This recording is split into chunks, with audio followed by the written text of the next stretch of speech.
ছেলেবেলায় গঙ্গার ধারে এক মফস্বল শহরে থাকতাম আমরা। আমার অনেক স্মৃতি ওখানে জড়ো হয়ে আছে। সেই শহরে পুকুর ছিল, ঝিল ছিল, মাঠ ছিল, মাঠের পাশে রেল লাইন ছিল, কুঝিকঝিক রেলগাড়ি যেত সিটি বাজিয়ে, ঝিলের জলে তার ছায়া পড়ত। সেখানে বড় রাস্তা আর গলির গলাগলি ভাব ছিল। অনেক রকম গাছ ছিল, গাছে গাছে পাখি ছিল। তবে এখন কলকাতার যে সাজানো উপনগরীতে বাস করি আমি, সেখানেও কিন্তু অনেক গাছ, বরং আগের চেয়ে বেশি গাছ। ওই মফস্বলে কৃষ্ণচূড়া, গুলমোহর, নাগচম্পা, হ্যাঁ এই গাছগুলো তো দেখেছি ইতিউতি পলাশ কিংবা শিমুল। তবে উপনগরীর শিমুল, মাদার, পলাশ, অশোক, জারুলের চোখ ধাঁধানো রূপের কাছে তারা যেন নিতান্তই ফিকে। কিন্তু আমার ছেলেবেলার মফস্বল জিতে গেছে এক জায়গায়। আমাদের ওই পুরনো বাড়ির বাগানে একটা লাল কাঞ্চন গাছ ছিল। বসন্তে গাছটা নখ শির জড়িয়ে থাকত রানী রঙের স্বপ্ন মায়ায়। কি ফুল! সারা গাছ জুড়ে ডালপালা দেখা যেত না, মাটিতে পড়ে থাকতো কার্পেটের মতো। মৌটুসি পাখি মধু খেয়ে লাফিয়ে বেড়াতো ডাল থেকে ডালে। জানলায় বসে তাকিয়ে থাকতাম গাছটার দিকে, আর দুলে দুলে মুখস্থ করতাম ফাল্গুনে বিকশিত কাঞ্চন ফুল, ডালে ডালে পুঞ্জিত আম্র মুকুল। আমের মুকুলের গন্ধে মাতোয়ারা হয়ে উড়ে বেড়াতো মৌমাছি। আরও ছিল সেই শহরে অনেক কিছু ছিল। দোলতলা ছিল গঙ্গার ধারে, 1 মাস ধরে দোলের মেলা বসত সেখানে। জীবন কত রঙিন, কতই না ঝলমলে ছিল তখন। আসলে শৈশব তো এমনই, তাই ছেলেবেলার স্মৃতিগুলো বারবার জিতে যায়। এখানে এখন তো উথাল পাথাল বসন্ত।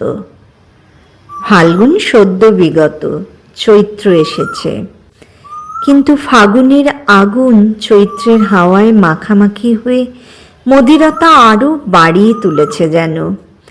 বাসন্তী রাতে পিউকাহা পিউকাহা অবিরাম ডাক স্মৃতি উস্কে দেয় আমার ছেলেবেলার, আমার কৈশোরের, আমার মাধ্যমিকের সময়ের। পরীক্ষার প্রস্তুতি পর্বে একবার অকাল বর্ষায় ভেসে গেল চারিদিক। সেদিন দুপুরবেলা বাদল মেঘে আধার ঘনিয়ে এলো যেন। আমি তখন নেহাতি কিশোরী, হাতে ধরা ইতিহাস বইতে একদমই মন নেই। ভারতের স্বাধীনতা আন্দোলন থেকে মন সরে যায়।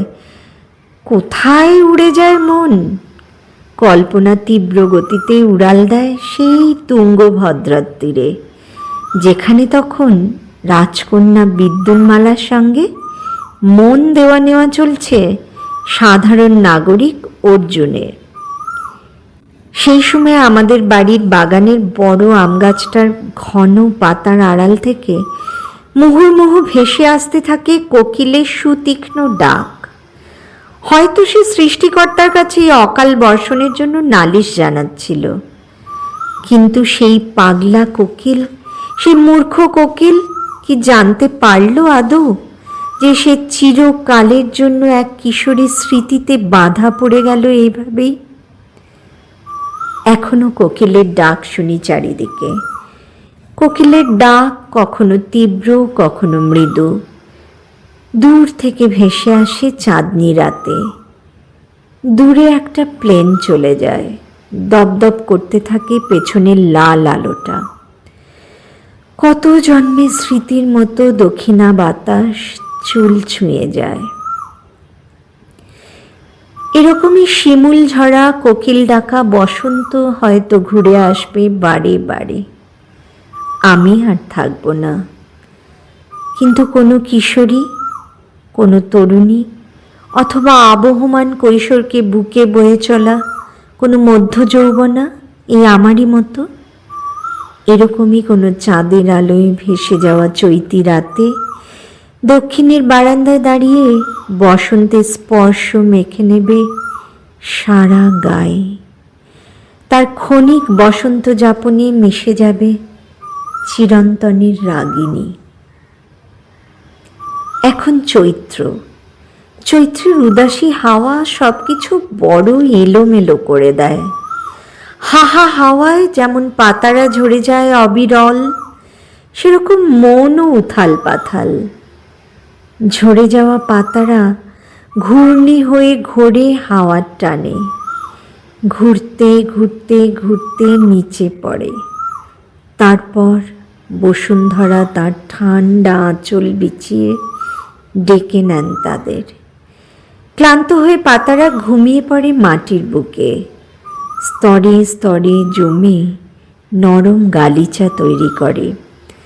তাদের সঙ্গে মিশে থাকে ফুলেরাও, আর থাকে স্মৃতি, অজস্র, অফুরান।